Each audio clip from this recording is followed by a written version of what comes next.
All right, hey people. Today is I think it's June 1st, 2024. My name is Chris Lucas. This is my show, The Protestant View. Sorry about the late start. I had a few technical issues trying to get started, and like I said, most of my shows it involves no prep. I get a free moment where I got everything settled. I run downstairs for the free moment of time I got and start setting up a show and try to get it going in about 5 minutes. So it's like I would love to do this where it was full time and I had proper time to have little diagrams and everything set up for everyone. But I work a 70-hour a week job and it's a little hard to do that. In fact, it's almost impossible to do that. So it is what it is. Anyway, today's show, I'm just going to go over some different comments I've been seeing and addressing various things that people have asked me throughout the week. And so let me see, pull up this first thing I want to go over. I might go into just a few other subjects if I can remember them all. It's like it'd be nice to write all this stuff down, just don't have time. Anyway, so this first thing I got up on my screen, because it's kind of like one of the most freshest things in my memory.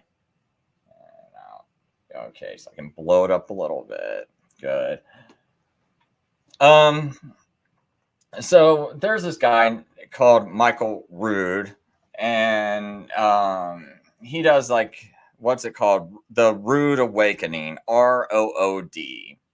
And he's one of these I don't know, Hebrew roots type teachers. And one of these teachings he's got is where he wants to take a verse out of the Bible, and it's John 6:4. And I'll pull that up on my screen real quick so people know what I'm talking about. Oops, that's not it.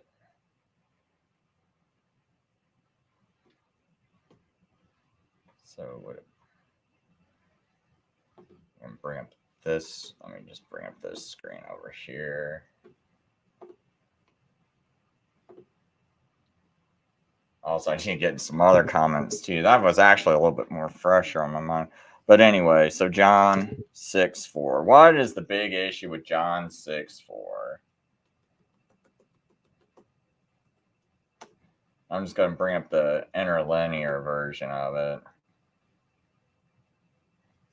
So we can see up on the screen. Was now near the Passover, the feast of the Jews. Oh my gosh, this must be ripped out of the Bible. It's so horrible. Why is that? Well, it says feast of the Jews, and I think Michael Rood's the thinking behind ripping this verse out is that Daniel's 70-week prophecy must be also fulfilled within 70 weeks, if I understand everything correctly. And so what he wants, and this is kind of an old argument that was brought up in like the 1800s in a certain book. I can't remember. I just remember when I was going through a lot of books from that time period, I did run across one that was trying to propose that the 70 weeks of Daniel was actual 1.5 year ministry of Jesus. And that's how it fits Daniel's 70 weeks.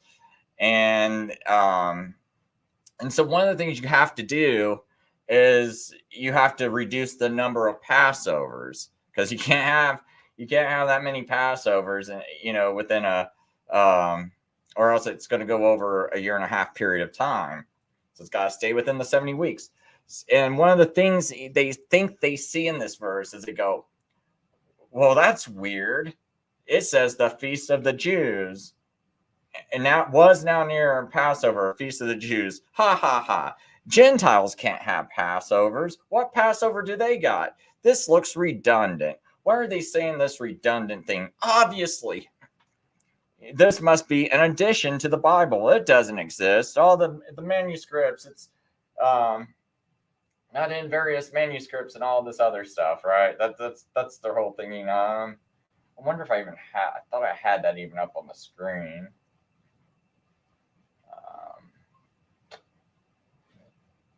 could have swore I was just looking at that right before. Oh yeah, right here, because someone kind of goes over it. I think this is it. No. Shoot. That's why I hate this stuff. Anyway. I can't find the Stack Exchange article. I wanted to bring up the Stack Exchange article because it would go in a little bit more detail because they're going to argue what they're trying to argue for is and let's just give me, you know what, give me one more second because I think I actually have this note somewhere.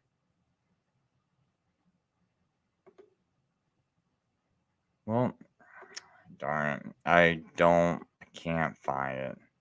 I could have sworn I was just looking at it right before I started the show too.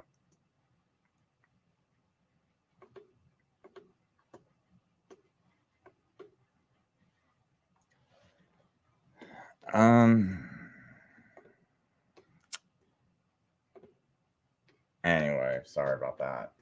So he basically there's like just he says it's not in all the manuscripts and all this stuff. Man, sorry, it's just like it kind of really bothers me because I could have swore I saw that right up on my screen right before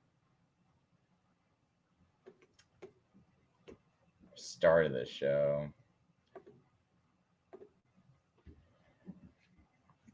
But anyway. So he wants to take John 6:4 out of the Bible because it's not in various manuscripts. Sorry, I'm trying to find the footnote in the notes I made again.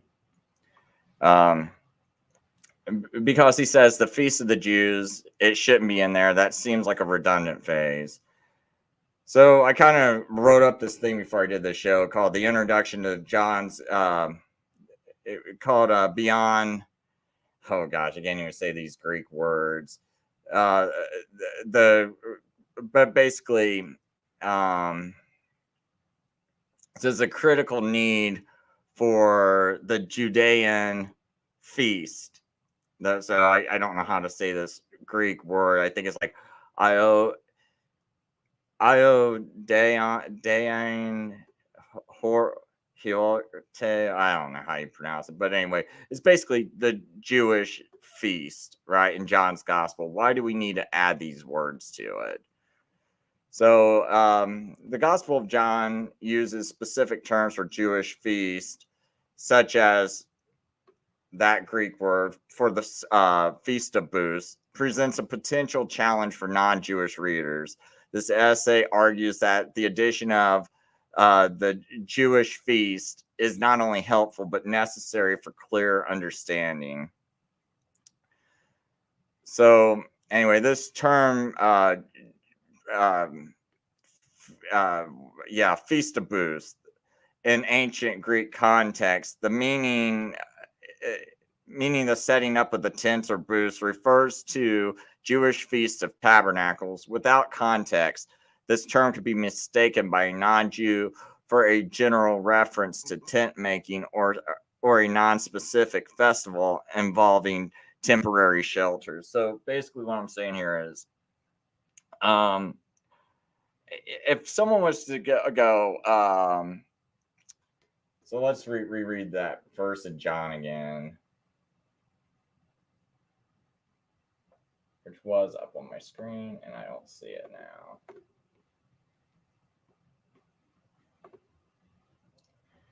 Anyway, so if I was to say was now near Booths, right?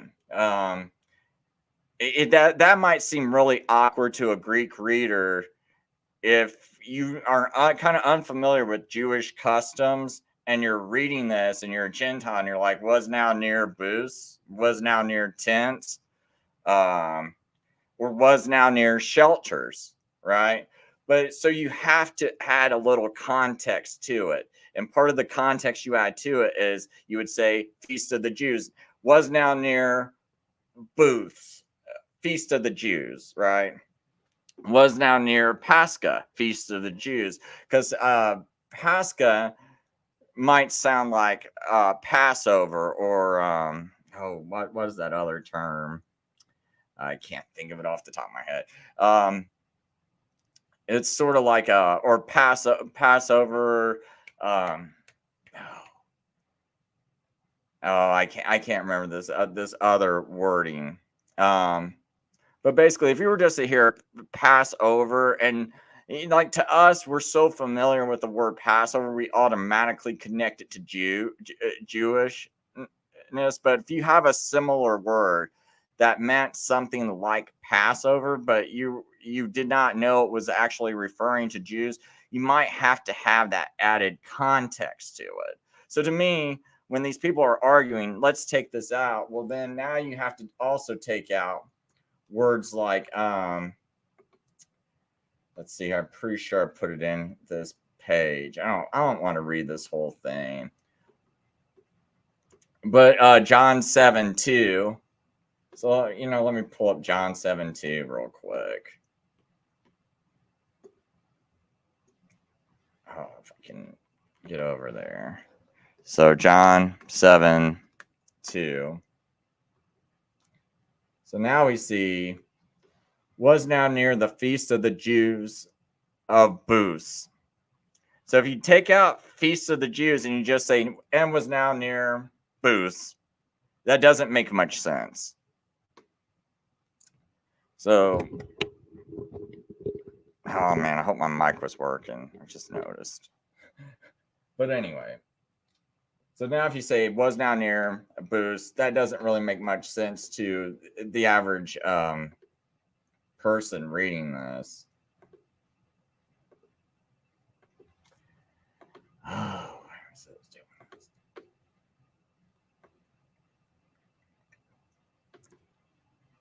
so I just kind of want to point that out. I don't want to get too lengthy on this whole thing. I'm making sure I'm not missing another point. Understanding Pascha and the Feast of, and Booths through a Gentile's lens to Gentile reader in the first century. Pascha might not invoke specific Jewish observance of God's deliverance of Israel from Egypt. Instead, without context, it can be mistaken for a generic spring festival or ritual of passing over, devoid of rich theological and historical significance. Similarly, the term abuse could be confused with common temporary shelters or associated with various agricultural festivals celebrated across cultures. The necessity of the Feast of the Jews, the phrase the Feast of the Jews acts as a critical interpretive key. It signals to the reader that these are not universal celebrations, but distinctly Jewish observances rooted in history and the faith of the Israelite people. Let's see here. I think I pretty much covered all this because it did say the John 7:2. So let me go on to like the next issues I have.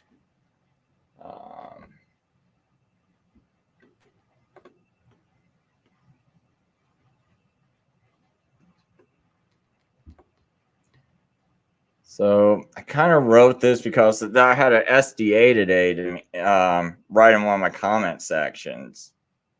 Oh, thanks on development team. I appreciate you letting me know my mic's working. It was like kind of falling out before I noticed it. Yeah, I mean that's key too. It's important to know what the gospel writers were wanting to communicate, because and the problem is it's like you wouldn't. It's kind of hurting your communication if you're just saying boost. And I mean, think about if you were like a little kid and you're like and let me see if I can read that sentence again. Like if you're a little kid and someone goes, was now near Boost, you might be like, what? And it doesn't even, like with an English reader, especially if you didn't have things capitalized or something, like let's say Boost wasn't even capitalized and all you see it is in the original Greek or Hebrew, nothing's capitalized, and you just see was now near boost. It's like, huh? Well, what does that even mean? And then you just start reading the next verse. It says, said therefore to him, the brothers of him, depart from here and go into Judea, so that the disciples of you will see the works of you that you are doing. So it's like, okay, you like you would kind of miss it, but if you hear Feast of Booths, okay, now you're telling me about what time it is in the year. I know that's a Jewish feast. If I go back and read Leviticus or something else or Exodus, I'd probably figure out, okay, time period. It's happening in the fall. This is a Jewish feast that's happening in the fall, and start putting together all the significance behind that. So I should probably read Daniel 8. That way I get this so people understand why I'm even doing this part of it. Daniel 8, and I'll use the Berean.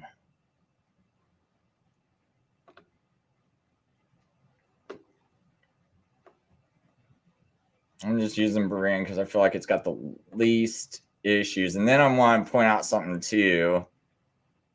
I think was kind of ignorant said to me today, but thus the goat. What is this?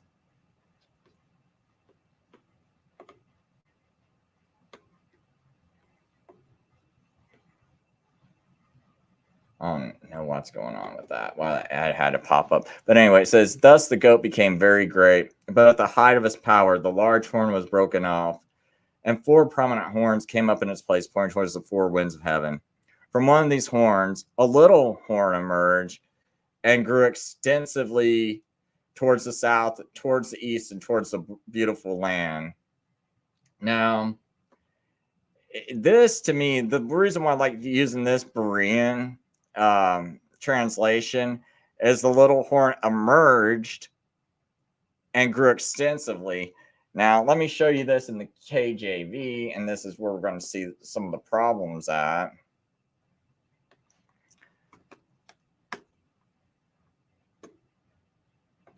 So I'm going to look back down here in 9, because you're going to just, then this is where, and it's pretty much like we're getting all these arguments because of, I don't think the King James quite translates this correctly.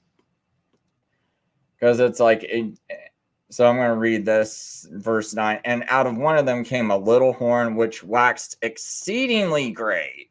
So now I have these Seventh-day Adventists, they read the previous verse, right? In verse 8, where it's talking about the goat and the large horn sticking up. And they go, therefore, the he-goat waxed very great. And when he was strong, the great horn was broken. All right. But they get fixated on the goat waxed very great. But now the little horn, it's waxing exceedingly great. It's even greater than the goat. All right. So they go, and we know Rome is greater than Greece. So this has to be talking about Rome, because it can't possibly be talking about Antiochus Epiphanes, because if it was talking about Antiochus, he wasn't greater than Greece. He wasn't greater than Alexander's empire, but it says it's going to be greater because it says exceedingly great.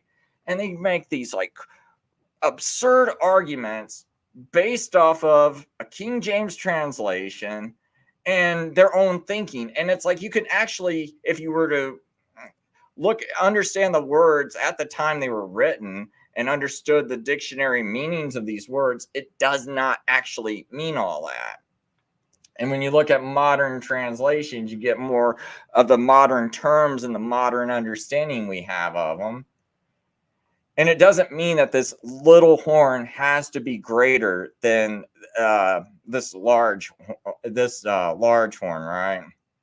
I mean, in fact, it's a little horn for a reason. But see, when you look at the Berean, well, now you got something totally different, because now it says, thus the he-goat became very great, but at the height of his power, his large horn was broken off. 4 prominent horns came up in his place, pointing towards the four winds of heaven. And verse 9 says, from one of these horns, a little horn emerged and grew extensively towards the south, towards the east, and towards the beautiful land. So these notes, I think I got it where I explain it pretty plainly.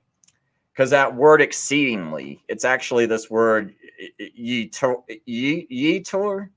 I don't know if I'm pronouncing this correctly, but a transliteration of it would be yeter.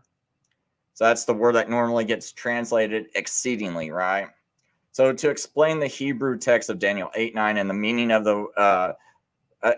of yeter and the context of the passage, it's essential to delve into the nuances of the Hebrew grammar and syntax, especially as they apply to biblical prophecy. Kind of use the AI to help me rewrite my notes, so this isn't quite my wording, but anyway. It says understanding yeter. The Hebrew word yeter is derived from the root, which I don't know what that is, which can mean to exceed, to have more, to be left over. In the context of Daniel 8:9, yeter is used as a noun in the masculine singular form, which can be translated as exceeding or exceedingly. It's important to note that this term is an absolute use, not a comparative one. So that's the key thing, not a comparative one. It's an absolute use, not a comparative one. This means it describes the action or the state of the little horn itself without directly comparing it to the other entity. So analyzing the syntax, the clause structure in Daniel 8:9 is crucial for understanding the intended meaning. The verb wax or grew is in the kal stem, which is a simple active voice, and is followed by yeter to describe the manner in which the horn grew. The kal stem does not inherently imply a comparison, it simply states an action. The use of yeter here functions adverbially, modifying the verb to indicate the extent or the intensity of the horn's growth. So the propositional phrases. Following yeter, the verse includes propositional phrases indicating direction toward the south, toward the east, and toward the beautiful land. These phrases focus on the areas of expansion and influence, further emphasizing that the text is describing the scope of the little horn's actions rather than the size or the power relative to the large horn. So that's key. It's only talking about its expansion. It's not talking about its size or power relative to the large horn. So you're really and it looks like you're really stretching the context of these words.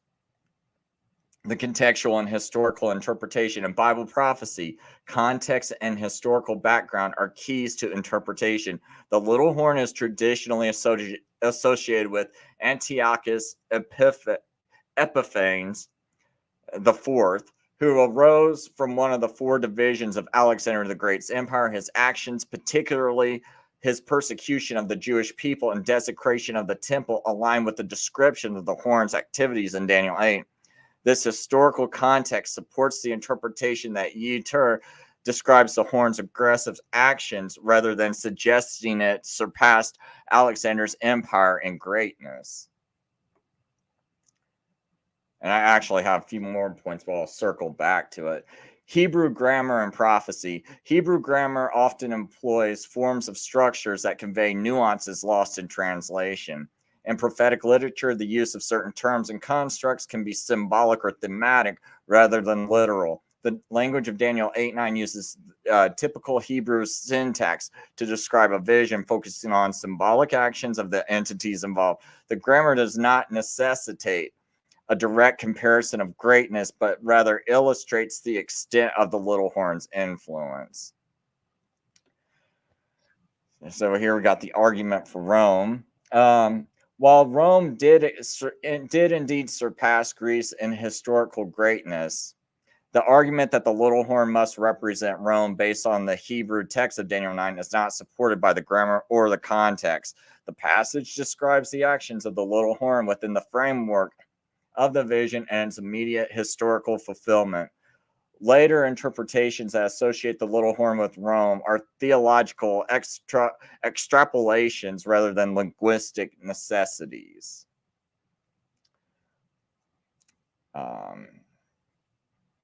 Okay, in conclusion, when explained the Hebrew of Daniel 8:9, it's important to clarify that ye turn describes the expansion of the little horn's influence in specific directions, as indicated by propositional phrases. The term does not imply surpassing in greatness compared to the large horn, and the historical context supports this interpretation. The Hebrew grammar and syntax of the passage focus on the description of the little horn's actions, not the comparative analysis of its power.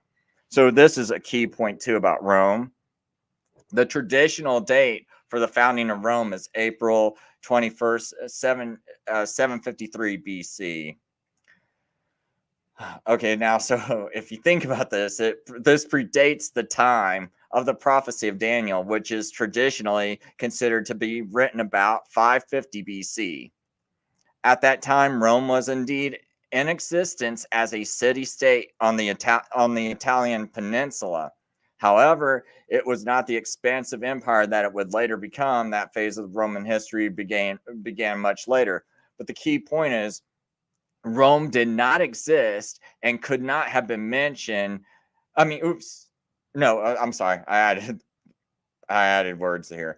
But the key point is, Rome did exist and could have been mentioned, just like Media Persia and Greece were mentioned, right? Because when we read Daniel 8, you'll see that it talks about the ram and the goat. And then later on, down the page, it mentions the ram and the goat. Who is the ram? The ram is Media Persia. The goat, it tells us it's Javan, right? Or Greece, right? Like if you look at the Hebrew, I believe it's got the word Javan in there, Javan, but we know that's like Greece, basically. So it pointed those out and it gave us those names. And why wouldn't it tell us the little horn was also Rome? You know, because it could have told us that. And another key thing too is, those horns represent kingdoms and kings, right? So it's like you got the so you have like a ruler of Media, you have a ruler of Persia, but it's just that the ruler of Persia is the one that has more control over the whole beast, over the whole Media Persia empire.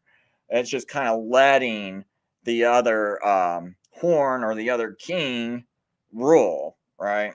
So that's why one horn's I think one horn's higher than the other, as the prophecy tells us.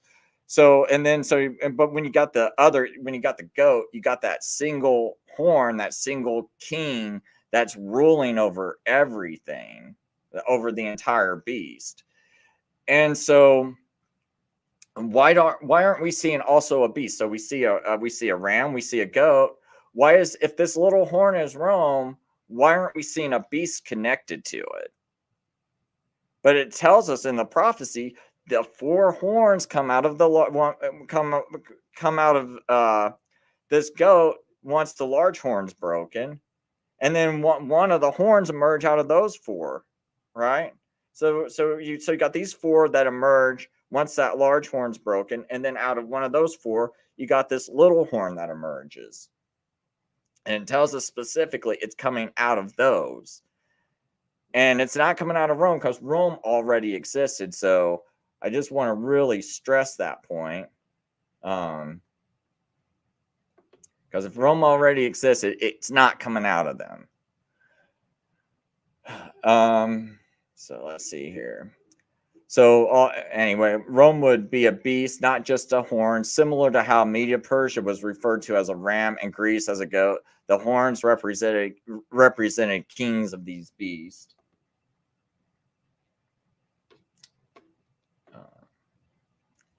Greece, referred to as Javan in the Hebrew Bible, was also in existence in the 6th century BC and was composed of various city-states that had already established cultural and political identities. The Greek world was influential and well established long before the Roman Republic began its expansion. In the context of Daniel 8, the prophecy is focused on the empires that had direct interactions with the Jewish people and their land during the time immediately following the division of Alexander's empire. The four horns mentioned in the prophecy are generally understood to represent the four kingdoms that emerged from the division of Alexander's empire after his death, which occurred over 2 centuries after the traditional founding date of Rome. Therefore, the argument that Rome could not be the little horn because it was already in existence as a city-state at the time of the prophecy, and because it did not emerge from the division of Alexander's empire, is historically valid. Rome's rise to power as a dominant empire occurred independently and was not a direct continuation of the Hellenistic kingdoms that the prophecy in Daniel 8 addresses. The historical timeline and specific geopolitical context of the prophecy do not align with Rome being the little horn that emerged from one of the four horns of the Greek Empire. So this is kind of one of my final notes right here. In Daniel 8, when it refers to the large horn as the first king, it does not mean the very first, because someone might have questions. So, because they might say, well, Chris, if and I'm trying to address this because I know as some people, as they watch this, they're going to be like, well, wait a minute. It said that Alexander the Great was the first king, but you said that Greece existed all the way in 600 BC, yet the Bible's telling us Alexander the Great is the first king, and yet we know Alexander the Great didn't conquer Media Persia till 334 BC. So what's going on here? Okay, so I understand that. In Daniel 8, when it refers to the large horn as the first king, it does not mean the very first king in a chronological sense. It instead signifies a king of preeminent status or the first king of a particular realm or empire that is being prophesied about. In the case of Alexander the Great, he is referred to as the first king because he was the first ruler to establish the Hellenistic Empire, which spread Greek culture and influence across the known world after his conquest. The term first king is understood contextually within the prophecy. Alexander is considered the first king in the sense that he was the inaugural ruler of a unified Greek empire that extended beyond the traditional Greek heartland, encompassing vast territories in Asia and Egypt. Prior to Alexander, the Greek city-states were independent and had not been united under a single ruler who exerted such widespread control. So I guess just 3 key points. The phrase first king is symbolic and denotes the beginning of a new era or empire. Alexander the Great's role as the first king is tied to his historical achievements and the establishment of an empire that was unprecedented in Greek history. The prophecy in Daniel 8 is focused on the empires that had significant interactions with the Jewish people, and Alexander's empire was the first Greek empire to have such an impact. So I think that's real key there too. So therefore, the first king refers to a ruler who inaugurates a significant new phase in history rather than simply being the earliest chronological king of a nation that already existed. So at least that's how I go about reconciling it. Maybe not the best articulation in the world. Like I said, I'm kind of like, I got these footnotes and I kind of feed them into the AI. All these notes I've been making or comments I actually make to other people and try to have it help me rewrite it a little bit better. Because when you work a lot, it's like it's hard to make a real pretty essay. But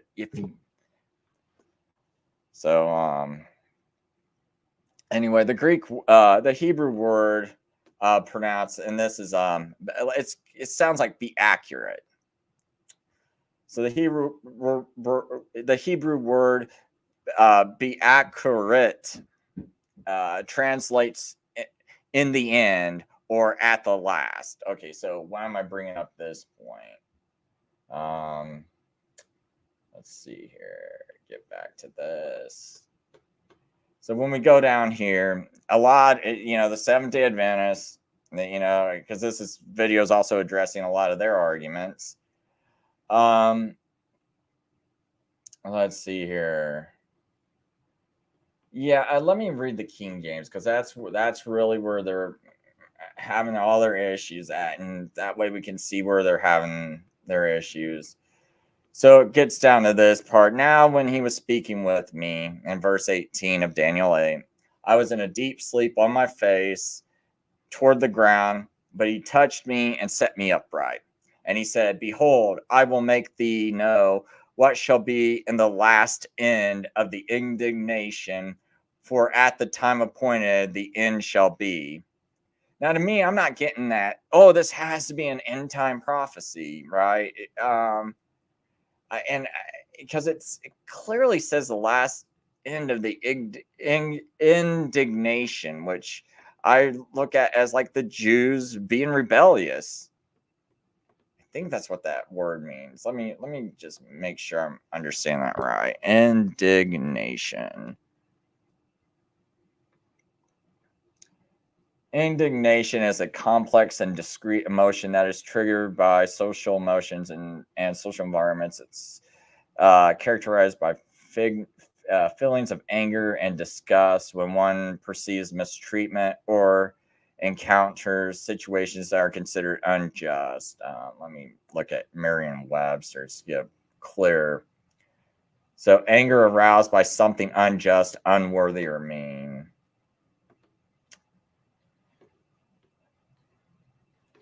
And he said, behold, I will make thee known what shall be in the last end of the indignation, for at the time. So I'm thinking this is what's making God mad and he's tired of it, maybe. Maybe you could interpret it that way. For at the time appointed, the end shall be. So he's got some appointed time scheduled that he's going to be done with this. And then it kind of goes on. And to me, I don't, it like down here, it still says, the latter time of their kingdom. And latter time just means future time in verse 23. So I don't know, like what the deal is of thinking that this has to be at the very end. And even down here, and the vision of the evening and morning, which was told, is true. So, another thing is, they keep wanting to say, well, here, let me just finish this point real quick. The vision of the evening morning, which was told and true, wherefore shut up the vision, for it shall be for many days. So to me, it's like it's just telling you it's not going to happen for many days. So I don't know why this has to be thought of as like a future end time last day prophecy. But one thing I noticed before I go on to my next point is this whole evening morning. It even says this in even the King James, and the vision of the evening morning, which was told, is true. Well, what was the evening morning? It's like he's doubled down. He's like, this is definitely not years. It's evening morning. He's not talking about anything else. And why is he stressing evening morning? Huh?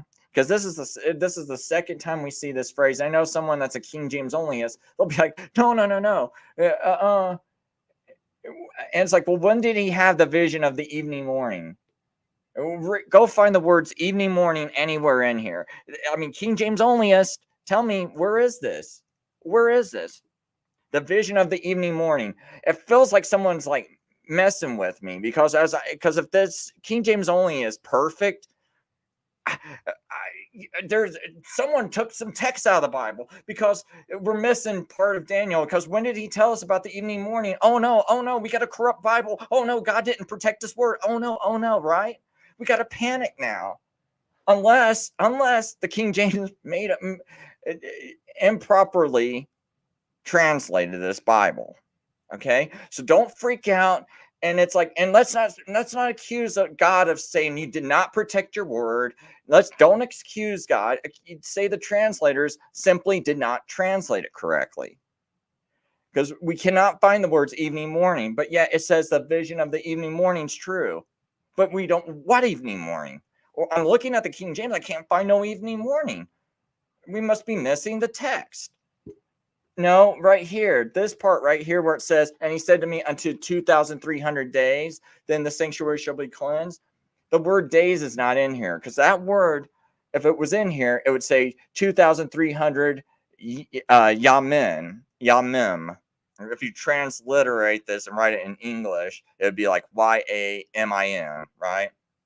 Or if it was a singular, it would be yom, YOM. And that's how you pronounce it in Hebrew, right? So, but it would say yamim, 2,300 yamim, right? So it would be days, but we don't see that in the King James. We don't see that in the Hebrew. What we see in the Hebrew is pretty important point. Daniel 8:14. Oops, gotta get interlinear. So, linear.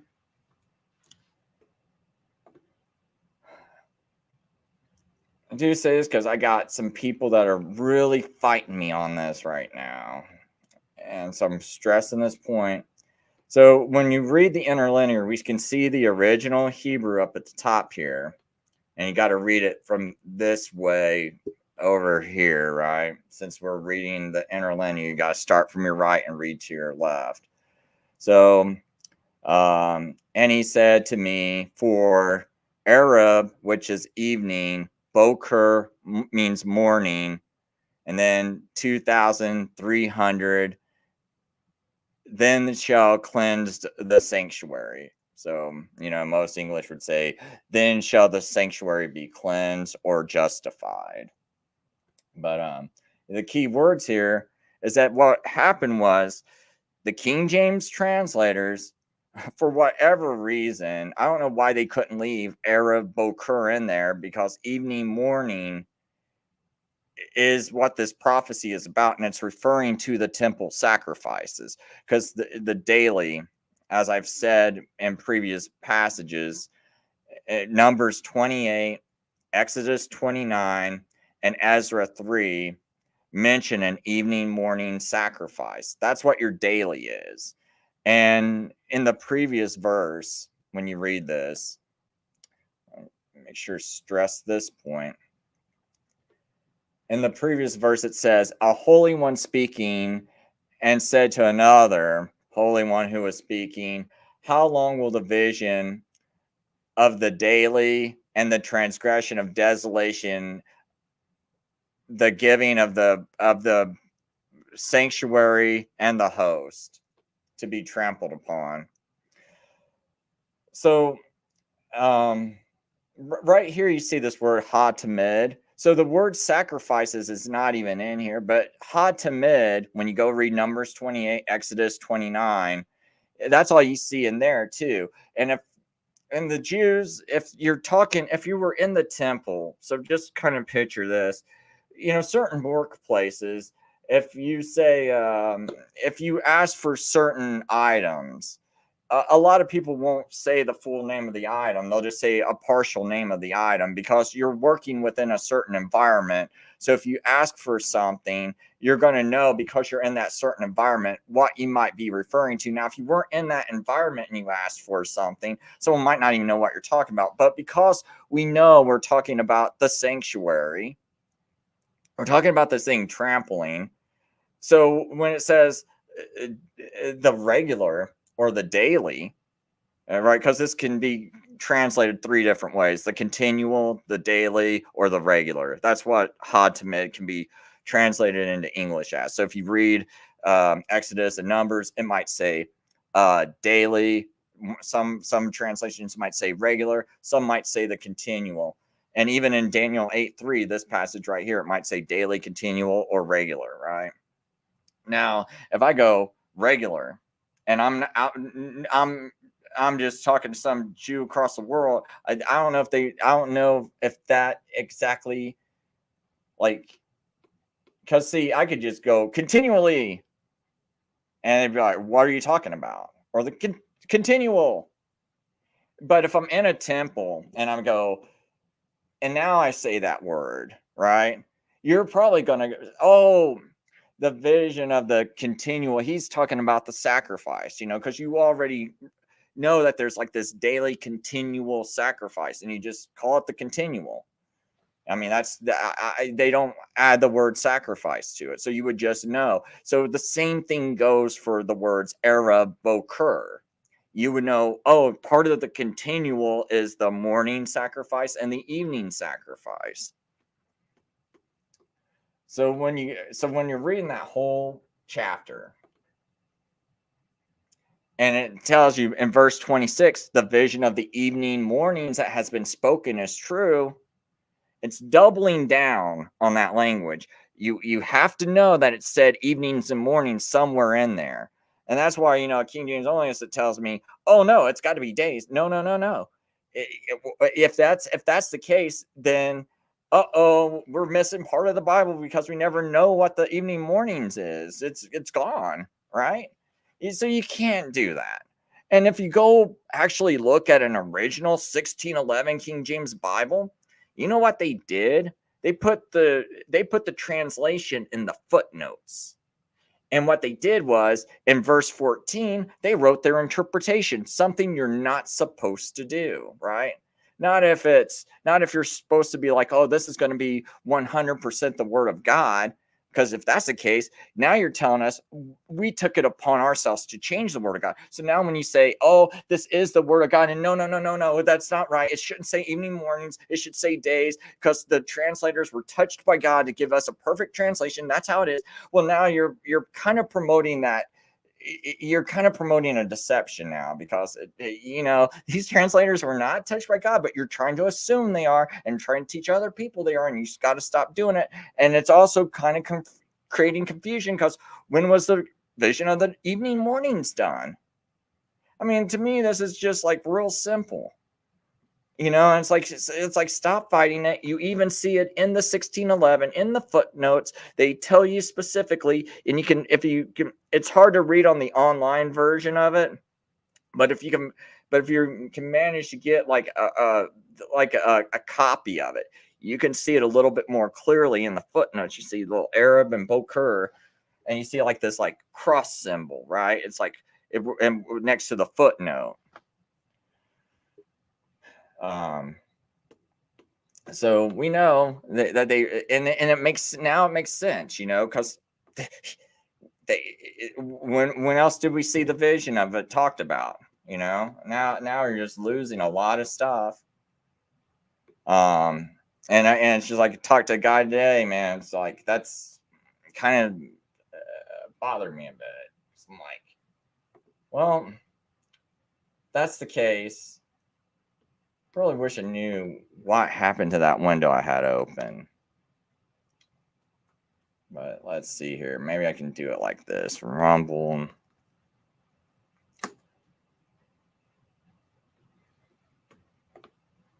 Find that comment.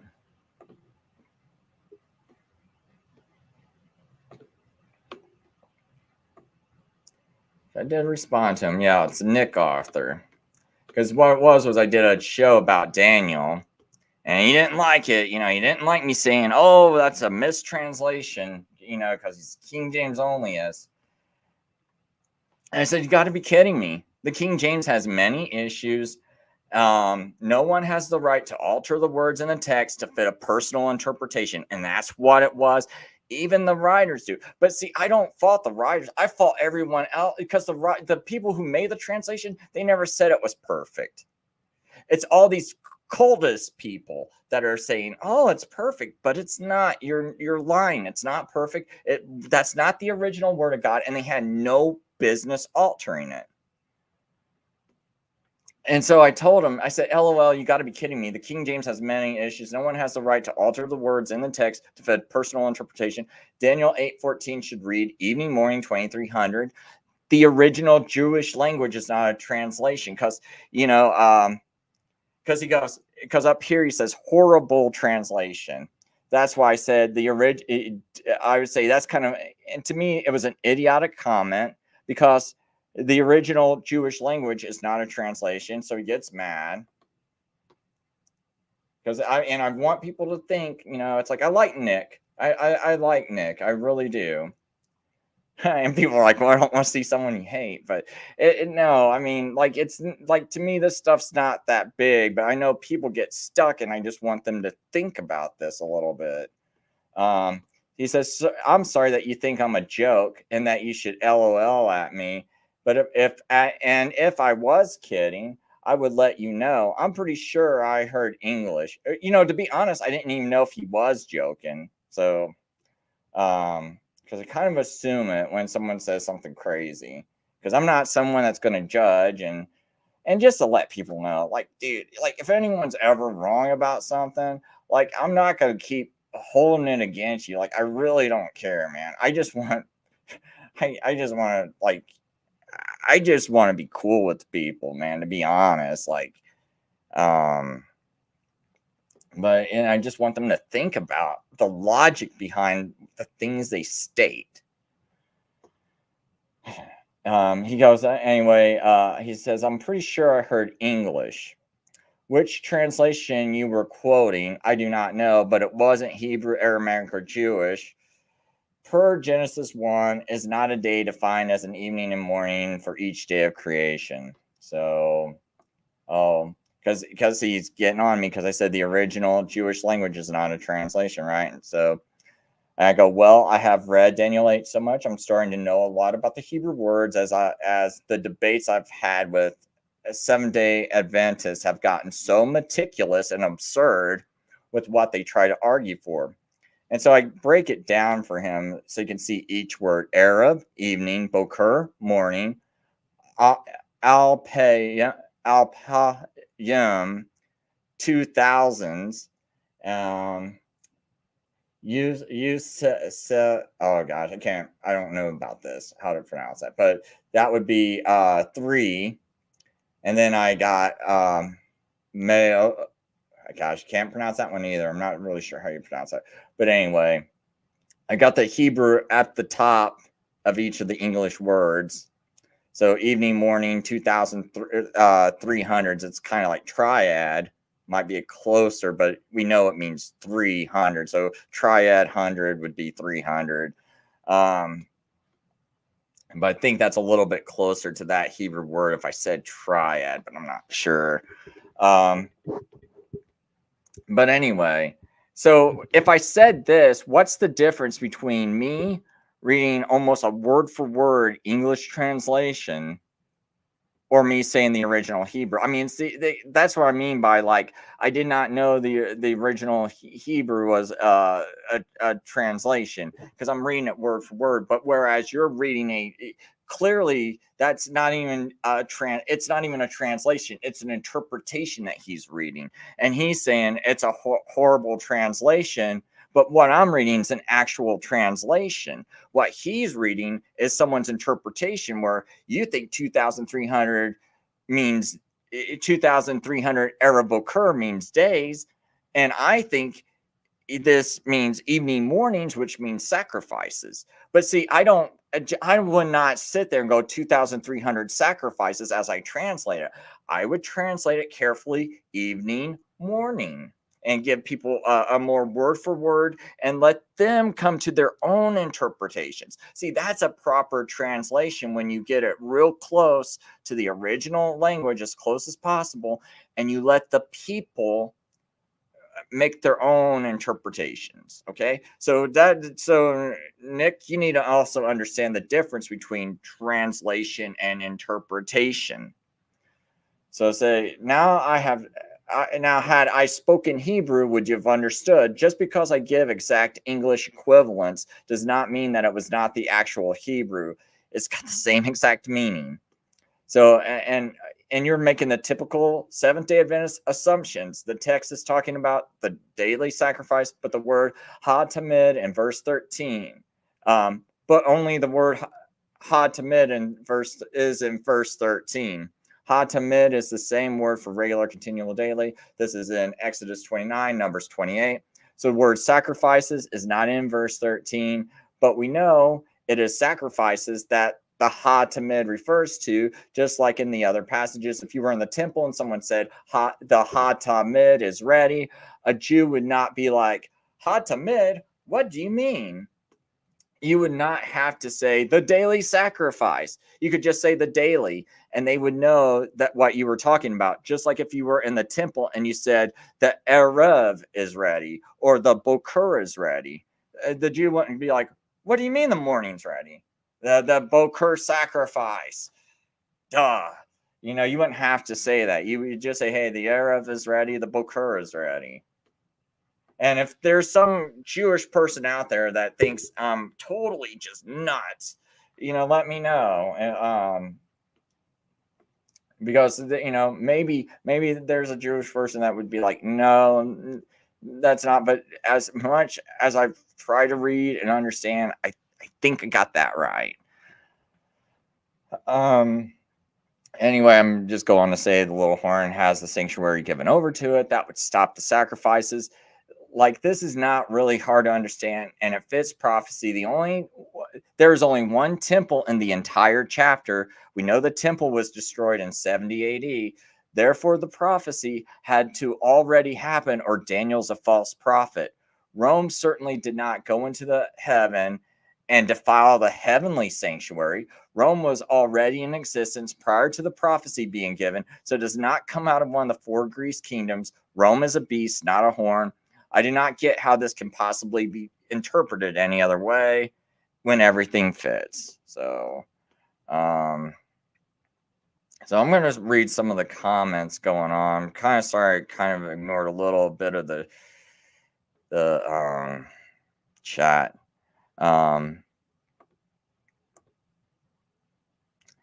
So anyway, yeah, wax just means grew, or I really like the way the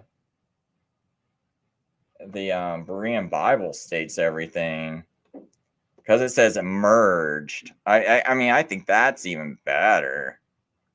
Or became, you know, grew or became. Those are that's.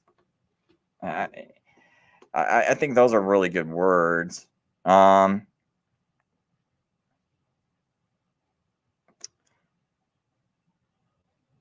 So the question is, what's the little horn and Daniel representing? And that parallels Revelation. I don't know. Maybe I'll figure out what you mean. So let's see here. So, a development team says it's like waxed moving great. Pamela says Matthews, the goat waxed. Okay, so she's giving me the Matthews Bible version. It says the goat waxed exceeding great, and when he was at the strongest, his great horn was broken also. Then grew there other four, such like in the steed towards the winds of heaven. The goat waxed exceedingly great, and when he was at the strongest, his great horn was broken also. Then grew there four, such like in the steed towards the winds of heaven.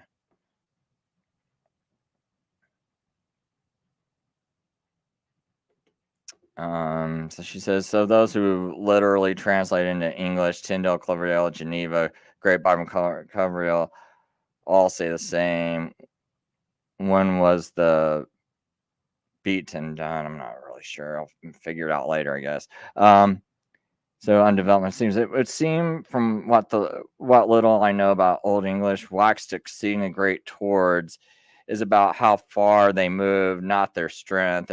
It's another issue of we don't speak Old English yet. Okay, cool. Pam agrees. Seems. Webster, wax exceedingly, adverb, to be a very great degree, a degree beyond what is usual, greatly, very much. Isaac trembled exceedingly. Webster, great being of extended length or breadth, as in great distance, a great lake, one of few. Yeah, that's a good point. Um,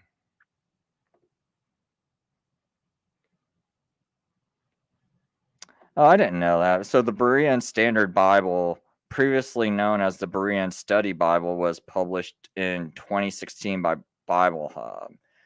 So far, I like the translation. I mean, I just started using it maybe a couple of shows ago because I just randomly, it was one of the ones that randomly popped up first, and I wasn't stumbling across all the wording, and I thought it had a more accurate Hebrew to English translation.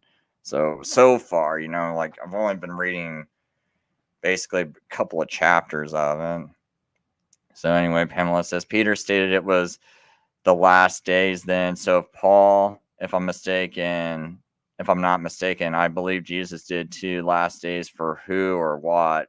I think the Jews in Jerusalem. Yeah, yeah. I mean, when they say the last days, I think that's what they're referring to, or else it's like last days. I mean, last kind of lost all its meaning. Last days loses all of its meaning.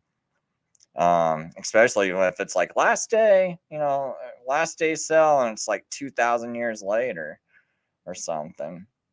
Last days of the old ways and the ages. We are in the last age. There are no other ages. We are in the age of Christ, no longer of the temple built by hands. Okay, well, thanks, Pam, for stopping by. I appreciate it. So, what is it with this whole Genesis 1 is one day by evening and morning thing? That not just misses the point, but also destroys the structure of the story. Third, it has no relevance for Daniel. Oops, shoot. Accidentally. I wanted to read that. So, what is this whole Genesis 1 day by evening and morning thing? I think they keep wanting to stress that. Well, in Genesis it says evening and morning, and so we know evening and morning. It says in Genesis is one day, so now we get to say it's days. I'm like, okay, that's you could maybe think that, right? It's okay. That's fair. An evening morning's got a day in it. Okay. If you look at the whole context of the text, though, it's like, well, it's just saying evenings and mornings, and we see it's talking about the Ha Tamid.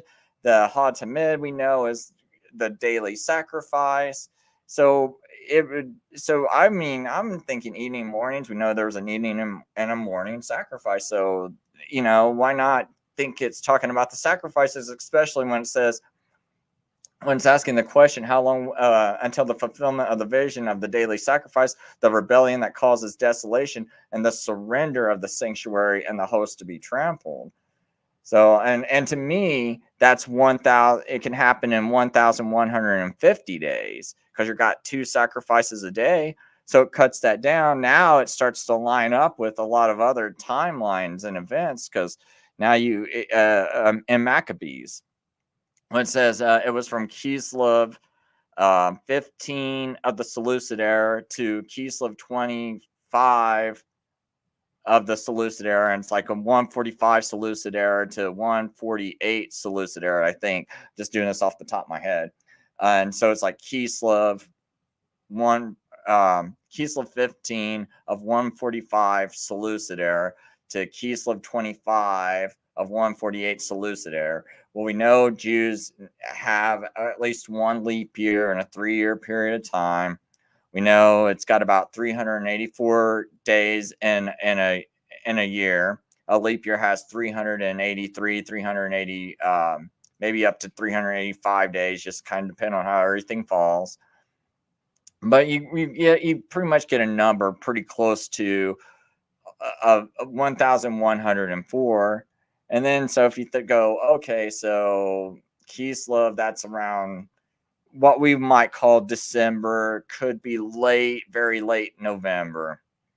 Okay, so we go back about 2 months, and we can pick up about 57 more days. Well, not 57, 47 more days we need, or 46 more days we need, which gets us to 1,150. And we know, and so what would that be? That would fall right around Tishri 26, right? And Tishri 26, we know that you can get an army from Cyprus and Egypt, because we know the ships of Kittim, which are the ships of Rome, came up against Antiochus, gave him an ultimatum, and so that turned Antiochus back away, and he had to take his whole army back with him. So how much work does it take to move that whole army? About 15 miles a day for an army that size, something around that much. Does he have enough time to cover enough distance to get to Jerusalem from, I think it's like Savan 22, or what we might call June 22nd? Can he get there all the way to Jerusalem by Tishri 26, which we might call like around September 26, maybe into October a little bit? Can he get an army moved from that point to there? Yeah, about 3 months to move an army. It can happen. So you got enough time to have those sacrifices up. So once he attacks the Jews, which there's writings about him attacking the Jews on a Sabbath prior to stopping the sacrifice. Well, if you attack Jerusalem on the Sabbath, chances are you're going to stop the temple sacrifice, and he removed all the items you need to do the sacrifice. So without those items, you can't do a proper sacrifice. So that would halt it. And then later on, he goes and sacrifices a pig on the altar. So to me, that looks like it matches up. Or it could be because God just gives this big round number of 2,300. It just needs to be rounded up to that point. So I don't have a problem either way, because everything else fits. So that's, to me, how I interpret it. I know some people, they don't even get caught up on the whole 2,300, because they think whenever God gives a round number like that, like if God goes, someone's going to reign for 1,000 years, they don't think it has to be precisely 1,000 years to a day, right? They just go, well, as long as it's 1,000, or 100. If you give a number like 100 or 1,000, it's 10,000. It's like, it's just a roundabout number. 144,000. A lot of people don't think that's a literal number of people. They think that's like just a symbolic number. So I get that it's something close to 144,000, but doesn't have to be exactly 144,000. I get that. So far, I think until I can see that there's no way these numbers can fit, but so far I think the numbers fit. So that's why I go with these interpretations. But if I ever found a way where it's like, oh no, the number ain't going to fit at all, well, have to rethink it. But,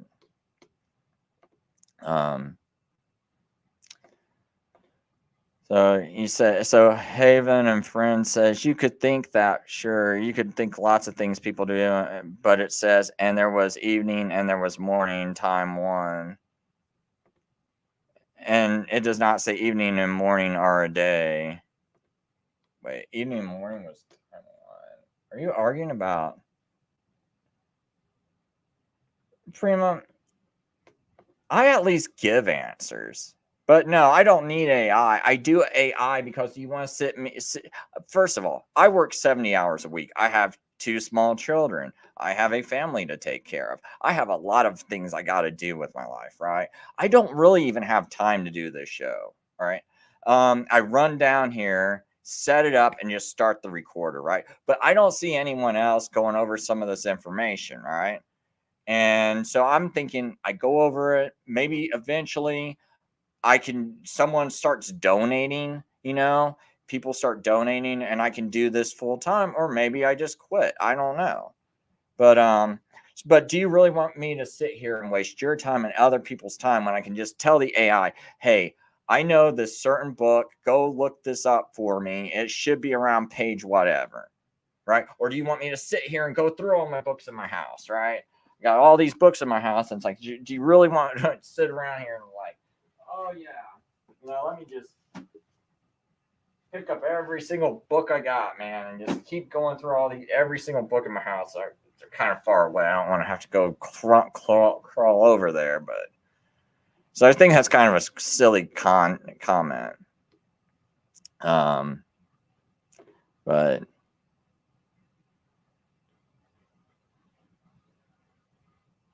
yeah, that's it. That's exactly it. They think every instance of evening morning is a quote from Genesis, and it's like it doesn't have to be.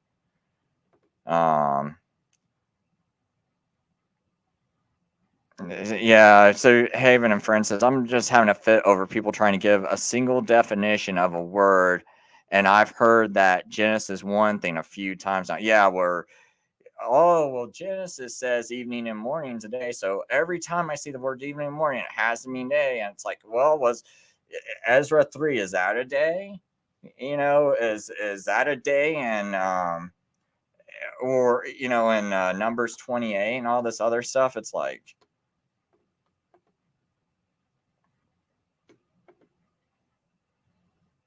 Tamed just means continual. If you look at it, Ha-Tamed, I think that's all it means. It just means daily. Because every time I scroll over the word, like if I look at this word, it just says continually, perpetually, to stretch, continually, continuously, continuity. So we don't even see the word sacrifice. So it's like how long will the vision continually the transgression, it's like that doesn't even make sense. But if you go the daily and that's a sacrifice, then it starts to make sense. How long will the vision of the daily sacrifice and the transgression of the desolation given over to the sanctuary boast the host? And we know that the daily sacrifice consisted of a morning and an evening sacrifice. Oh, I'll gladly click on it. Look, Tamid, continuity.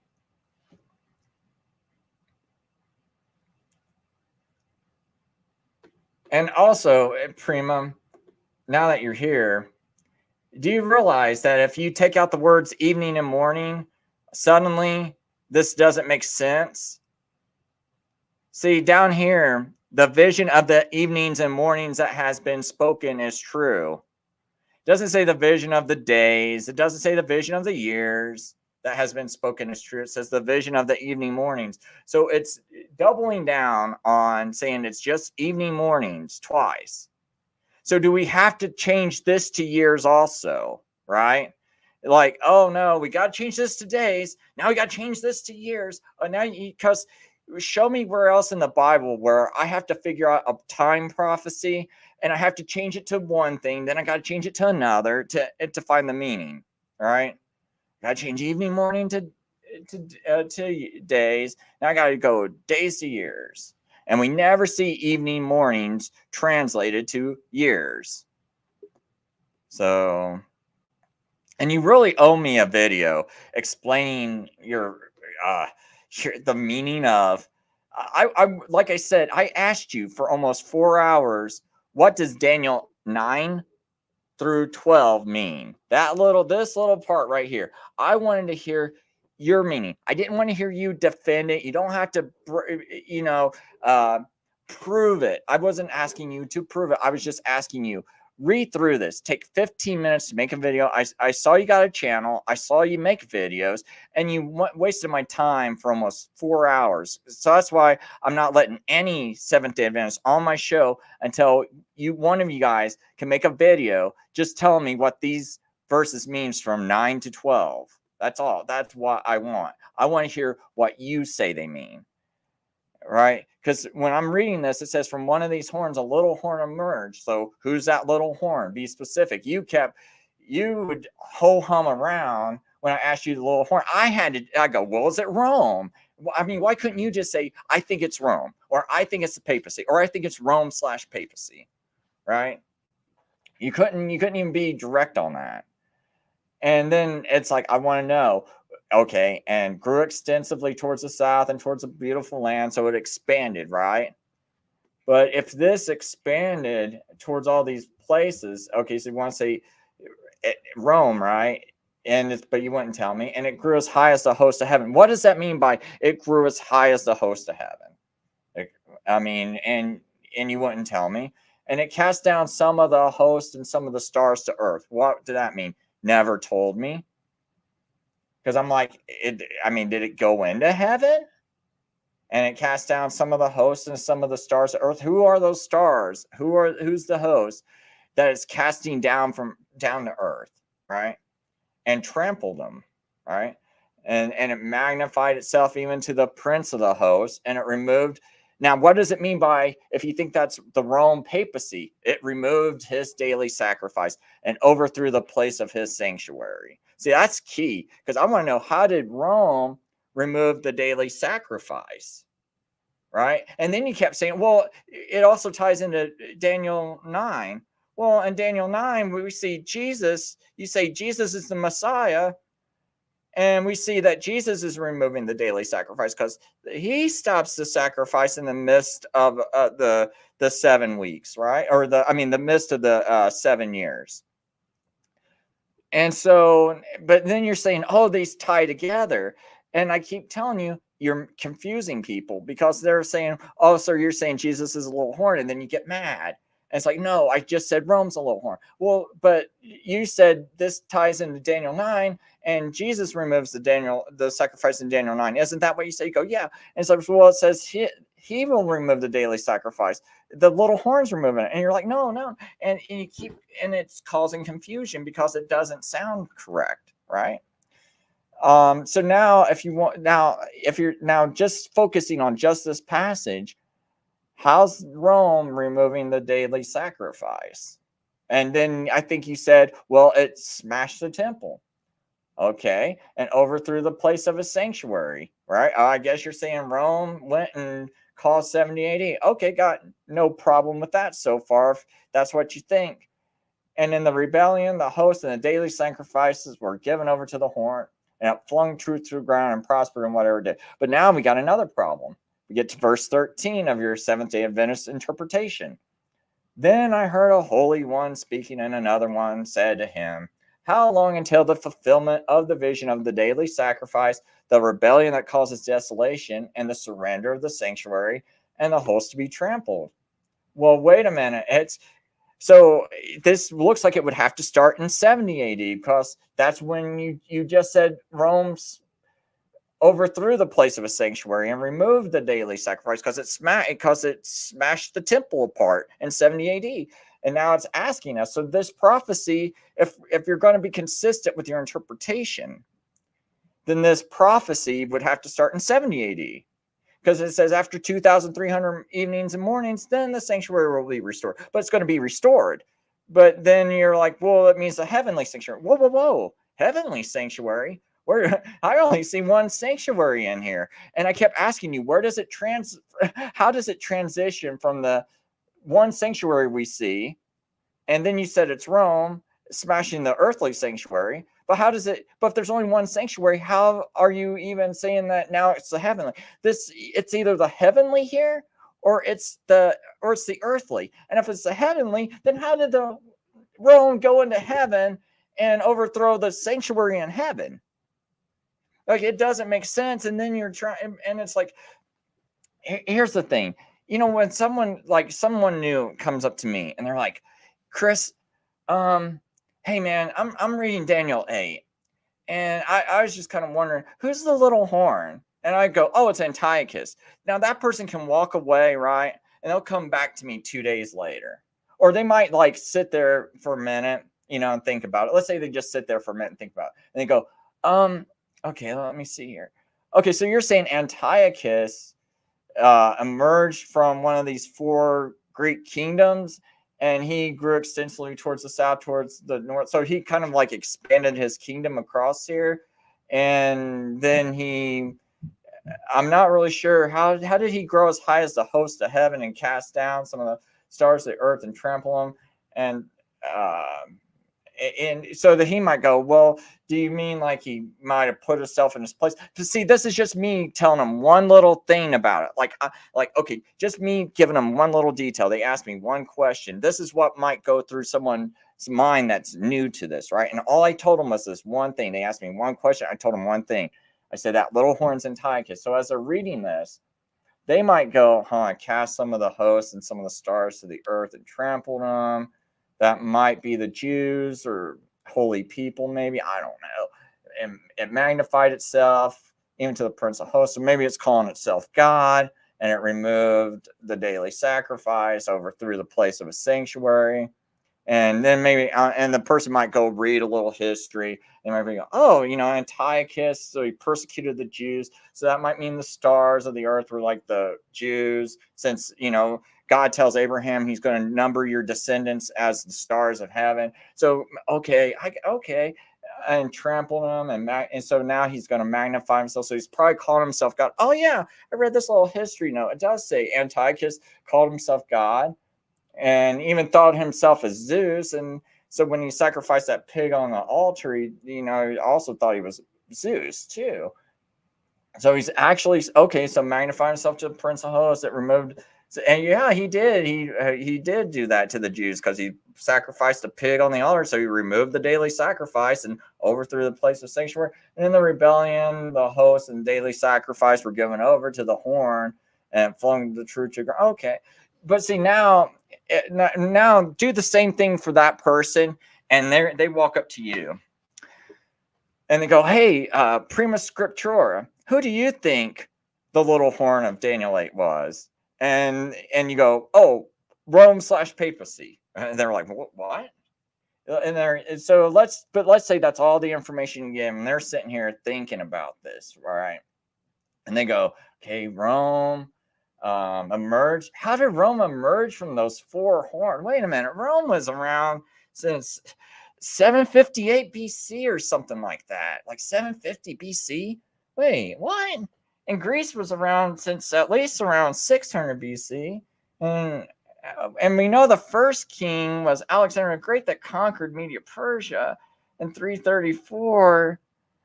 But how does Rome come out? But wait a minute, Rome already existed. So how is Rome coming out of here?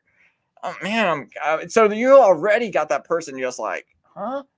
But anyway, they're going like, okay, I'm going to try to figure what they're thinking, what he just told me. And they're reading through this, and they're like, okay, maybe we do know Rome kind of started conquering everything, and they eventually did take control of Jerusalem. Grew as high as the hosts of heaven, cast down some of the hosts, some of the stars of earth, and trampled them. Well, I mean, it did do 70 AD, but it also protected the Jews for a while. But so okay, it magnified itself even to the prince of the host and removed his daily sacrifice. Well, yeah, it did destroy 70 AD. Okay, and in the rebellion, the host and daily sacrifice were given over to. Wait a minute. In the rebellion? Huh? Oh, yeah, the Jews did rebel against Rome. So in the rebellion, the host and the daily sacrifice were given over to the horn, and it flung the truth to the ground and prospered with whatever it did. Okay. I still don't get how he came from the four, but I can kind of see why you might think it fits other than that, right? But then when you get down to this bottom part, this is where they get confused because they're going to be like, oh, well, and then I heard a holy one speaking to the other, another holy one said, how long till the fulfillment of the vision of the daily sacrifice, the rebellion that causes desolation, and the surrender of the sanctuary and the host to be trampled upon? And he said 2,300 even more, and the sanctuary will be restored. So when's it going to be restored? And so what they might say is like, so it's like, so you think this is going to be restored again, like a rebuilt temple? And then but then if you start saying, "Oh, well, no, this is a heavenly sanctuary," like, dude, that person's gonna be real like that. Like you can like if I just gave people just little details about Antiochus, they could probably start piecing this all together. They might just ask me, "Well, 2,300 mornings, when did that start and begin?" And then I would tell them that, and then I'd be like, "Oh yeah, Maccabees. It gives you this time period. We know." Antiochus was turned back from the Roman envoy on around June, and so the extra days you need, the 46 days, 40 or is it like how many days? 40, yeah, 46 days you need, something like that. We know you can get from you get back to by Tishri 26, and you got plenty of time, to get there. And so they'll be like, all right, but but the thing is, sorry, my kids, I'm gonna have to go pretty soon. But we know that okay, sorry, keep getting distracted. So we know that this like there, but it's like if you start telling people this is like 2,300 years, it's like the person's gonna be like, how does it get restored? And then it's like, well, no, this is in heaven. And then they're gonna ask, well, how's this talking about the heavenly sanctuary? And if you start and where did that even come from? See, that's what I'm saying. Like, make me a 15-minute video, maybe a 30-minute video. I'll watch it. I'll even post it if you want me to, and just explain that. But I gave you over 3 hours and you couldn't explain it. You should be able to explain this and just walk through how you get all that and how you get like his sanctuary from here. And we shouldn't have to even go to Daniel 9 or anything else. Just tell me from this right here. I just want to know what's even going through your mind as you're reading this, and like what you're relating all this to. Because I just don't see a second sanctuary. So you can't just go, well, his sanctuary, oh, heaven, earth. It can't be both. There's one sanctuary. No, you did not debunk anything for 3 hours. You did not. No, you never could. No, you know what? I ask you real simple questions. Like here's a real simple question. I said this verse right here in verse 13. Can you name just 3 people before 1800 that thought this verse refers to anything besides let's see here. Anything besides verse 9. From verse 9 on through verse 12, is there anyone before 1800 that thought this actually goes all the way back to the beginning of this prophecy, this question, right? That thinks the fulfillment of this vision. But see, it even specifically says, how long until the vision of the daily sacrifice, the rebellion that causes desolation, and the surrender of the sanctuary and the host to be trampled? The only place you see that is here, right?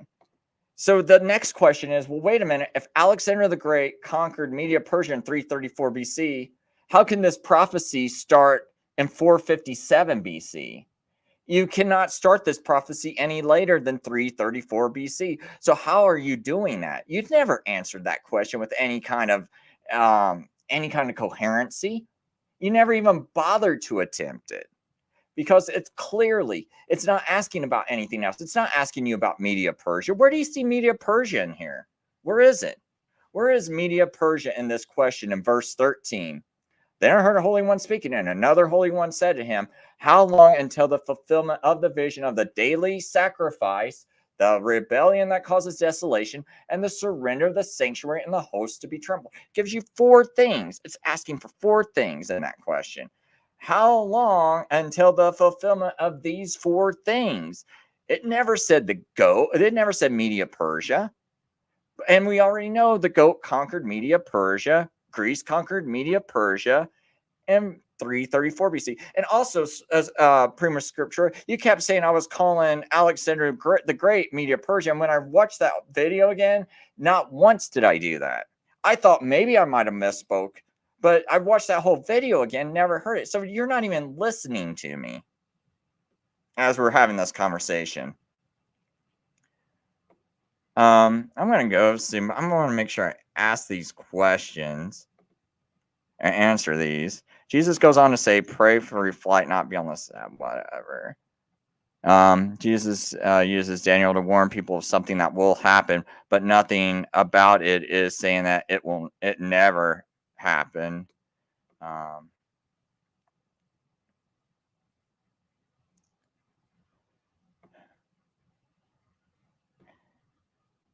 well, Jesus was talking about that. There's another abomination and desolation talked about in Daniel 12. What if?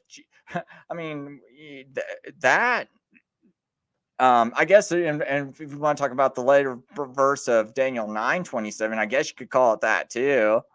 Um, but yeah, I mean, that happened in 70 AD. So when that desolation occurred, I mean, yeah. So when Jesus was saying the abomination, desolation, when Jesus was walking around, the temple was like Jerusalem hadn't been destroyed, the temple hadn't been destroyed. Um, so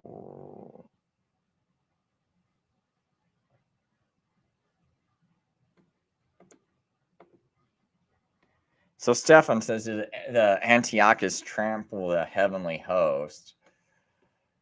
So it says it grew up as high as the host of heaven and cast down some of the hosts and some of the stars of earth and trampled them.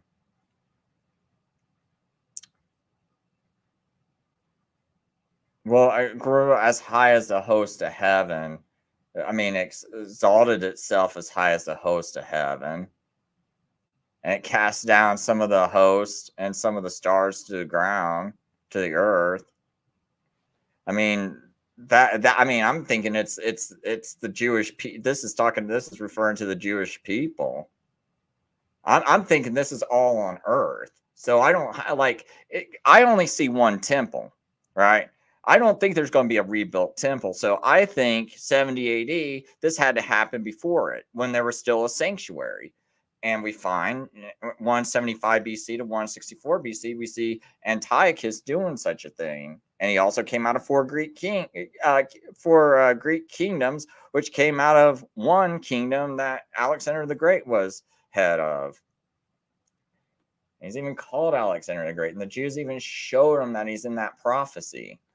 That's why he even gave him favor. But I mean, I just see this. You guys are the ones who are saying that this little horn is also Rome, and you're also saying this sanctuary is the heavenly sanctuary. So that's why it gets confusing, because how did Rome get into heaven? Because isn't this the heavenly sanctuary that you guys keep saying is in verse 14? That's why I'm saying Rome goes up into heaven, right? And it doesn't make sense. And there's no two sanctuaries. And then it's like, I mean, and then you got to think, oh, I know one point I really want to make was, do you know, like Judas Maccabees, they make songs about him and things like that. Like if you go on YouTube, because it's almost like, it's kind of like you guys are the most anti-Semitic, biggest replacement theologists I've ever met is the Seventh-day Adventist Church. And I say that because they act like the Jews were kind of insignificant compared to the Seventh-day Adventist Church, and I'll kind of prove that a little bit. Judas Maccabeus. But look at this. They got these like songs they keep doing about origins of like all these songs they keep doing. It's a really big deal, right? Because Judas Maccabeus helped end that terrible time in the Jews' history. Why was that time so terrible? Think about how enormous this event is compared to your little Seventh-day Adventist church that doesn't even know like God's calendar and has Passovers in May every year and things like that. That's just insane. And I do got a point to make about that too. It's like if the Jews would have, think about this, there was no other holy people on the entire world. If Antiochus would have destroyed all the scripture that was there, that's all the scripture in the entire world, pretty much, right? I mean, like, there's really no more. If those Jewish people get slaughtered, I mean, yeah, granted, there might be like some Jews that might have got spread out throughout the world, but for the most part, you destroy like those people. I mean, that's almost like an end of the world scenario. Imagine if there was like some tiny group of Christians. The rest of the world was going to hell in a handbasket. And now it's like pretty much all the believers were in one spot. And like let's say this is like in 2060. All there's every Christianity has everything has just gotten so corrupt. And it's like right now, you just got this small group of people and they all come to one state, right? And they like maybe they all decide to go to Florida because they're like, hey, we're all just going to mash down there. And now you got the whole world about ready to collapse on top of them. You would feel like it's the end of the world. Or if you just had one large army about ready to just collapse on top of them, putting through brutal tortures, it would seem like the end of the world if this was your holy people and they were being persecuted this bad to that extent. That's why they say, that's why a lot of people say Antiochus looks like a type of, like a shadow of like an end times Antichrist, because it's the same thing. It's like you only have this, but I think it's even worse because, we have Christianity all throughout the world. We have Bibles all throughout the world. At this time, you only have this tiny little people in this tiny little area, and you have this, and you have one of the strongest powers. I mean, they were really second to only Rome. Like, he just didn't want to go up against Rome, because he knew he would. I don't think he knew he would, probably was not gonna win that one, especially when you combine the other armies alongside of Rome. You're not gonna beat Rome. So he was a pretty good, powerful army. He was kind of like considered almost like the last great moment of like the Greek Empire, the Hellenistic kingdoms. And so you got one of the strongest kingdoms coming up against your little group of people and doing this persecution. And this looks like in times, and just to downplay it like it's nothing, especially when the book of Maccabees records it's like a significant event in Jewish history where they record it's like, and it's a huge deal. They even created a holiday feast called Hanukkah about it, right? To celebrate this. And just to be like, oh no, that's nothing. It's gotta be the Seventh-day Adventist. And you got like, come on, man. You like when everything lines up, it just seems so absurd to like diminish it and say it was nothing when had, like, let's say God would have let Antiochus wipe out the Jews. I mean, that it's significant enough to do like there wouldn't, like, where's Christ going to come from? If he just like lets them wipe out all the holy people, or burn up all the scriptures, because he hated the Jewish scriptures, he hated the religion, he was stopping them from circumcising their children. I mean, this was big because he disrupted all the practices of the Jews in the most brutal way. Where else have you seen that happen for that stretch of time in Jewish history? Where else? And you're like, oh, it should be us. It's the Seventh-day Adventists having a church. It's like, dude, restore, and it means we're restoring God's laws. And it's like, get out of here, dude. Just kind of think about that, especially when everything else fits. And I'm going to show you something too, because I think I got, I'm going to bring up one of these Hebrew calendars. Look, and one of the curious things is when you're reading that Seventh-day Adventist literature, they're starting the year prior to their 1844 year. This Karaite calendar they're looking at is saying that let's see here, that in April 1843, the 29th of April was actually the first day of Nisan, right? Now that looks crazy. And so what you do is we see Nisan, substitute that. Well, hold on. This is the 29th of Nisan, but it should normally that would have been liar if that's actually the first of the month. Or not I'm sorry. I keep seeing this I here, and I keep wanting to say pronounce it with an L, but it's like IR or ER or IR. I keep thinking that's an L, so sorry about that. So it's got this month IYYAR that should be starting here, but instead the Seventh Day Adventists, their supposed Karaite calendar is starting it all the way in the month of Nisan here. So that means they're having a Passover right around the 13th or 14th of May, right?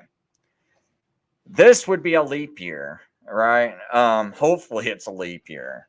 I mean, could you imagine, man? It's like you're having it this late and it's not a leap year. But they were like consecutively having it like the second new moon after the vernal equinox. Because that year in March, they had now on the regular Jewish calendar, they had their leap month here on the regular Jewish calendar. So because we can see the spring equinox is around March 20th, March 19th. But we can see that would have been too early to start Passover when it's like the 7th. That means it would have been the 17th of Nisan on around the vernal equinox had they started it without a leap year, right? So they had to add a leap year, add R2. That way they would start the month of Nisan in April. So they got it on this calendar as April 1st. And the rabbinic calendar can be off from the sided calendar by a day. But anyway, so they got it starting here on the 1st. The Jews do. But the Karaite calendar that the Seventh Day Adventists use would say, no. This is Adar 2. So they're starting Adar 2 in April of 1843. They're ending it at the end, and they're starting Nisan on the 29th, right? Now, if you think about this, and I know some Davis, well, they're going by the crops and the barley sighting. Hold on. No. If you do that, think about what happens the next year. What if you were to cite the barley in March? Have you thought of this? Like, I mean, I feel like when these people they argue with me so hard, and they're like, "No, you got to go by the barley." Okay, even if you want to say you got to go by the barley, the problem with that is man, I wish I had. Oh, I know where I can find this at because I actually posted this recently. Because the problem is when you go by that barley. Sorry, I'm not going to probably get into the Wednesday crucifixion stuff I wanted to get into. But I did find an actual Karaite calendar, right? That they started doing this back in 1999. They started looking at the Aviv barley, right? But look at this Karaite, April 1st. Now, this is when they're starting the 1st of Nisan. April 1st. Oops. Yeah, I'm wanting to get to this page. So they're starting at April 1st, March 14th, March 24th, April 5th, March 18th. All this is March. Now have a little critical thinking here, Seventh Day Adventists. If you had the previous year, you started Nicene on April 29th, and so you're not even finishing up the month of Nisan until about May 28th. Okay, so if you're finishing it up May 28th, May 27th, if that next year you see sighted barley in March, guess what? You can't start it. Uh-oh, I have to have a harvest go bad for a whole month because guess what? I can't I shoved the month of Adar a month ahead. So now because I chose to start it at the second equinox, I mean not the second equinox, the second new moon after the vernal equinox, I now made it to where I cannot start the calendar. Even if I see barley, I can't start it because I can't have 11 months in a Jewish year. I have to at least have 12. And if I have to at least have 12, now I have no choice but to start it in April. And now a whole harvest went bad. So that's another thing I'm arguing with this calendar is it's like that's crazy because now you have to start your like it leaves you with no choice but to start your next year in um in April. Even if you see the barley harvest, you have to start it very late. And yeah, you have to at least start it in middle of April. You cannot start it any sooner than the middle of April. Like it's got to be about April 18th, April 19th, right? But see, if you would have done that, like, and you might claim, well, in 1844, the barley wasn't ripe. Well, uh, you might want to claim that and everything. But the problem would have been, what if the barley was ripe, as you can see in this calendar, where we keep starting it in March? They keep starting it in March, March, March, March, March. The only time they even started as late as April, which is the very first year they did it. And a lot of people say that it was because it was their first year doing it, that they didn't know what they were looking for. So you got to kind of scratch the first year. You might even want to scratch the second year. I don't know. Do they still really know what they were doing? But from then on, if you don't count the first couple of years, you can see it's almost always March. Look at that. 1, 2, 3, 4, 5, 6, 7, 8, 9, 10 times in March, and 1, 2, 3, 4, 5 times in April. So by shoving that calendar out, you leave yourself no choice. But even if that barley is ripe enough, hey, we got to let a whole month of harvest go bad because we had to add that extra month and push Passover all the way out into middle of May, or no, the end of May. No, yeah, the middle of May. We had to push it out in the middle of May, and we didn't even start our Day of Atonement that year until November 2nd or 3rd. It's like that just seems insane to me. Like I've never heard of anyone having the Day of Atonement celebrated in November and finishing up the month of Tishri in the middle of November. Like that just it's insane. And you like that's why that calendar is not sustainable. It doesn't even make sense. So that's pretty much all my points I'm going to make because I might do a video later. I got to get my kids some food. So later.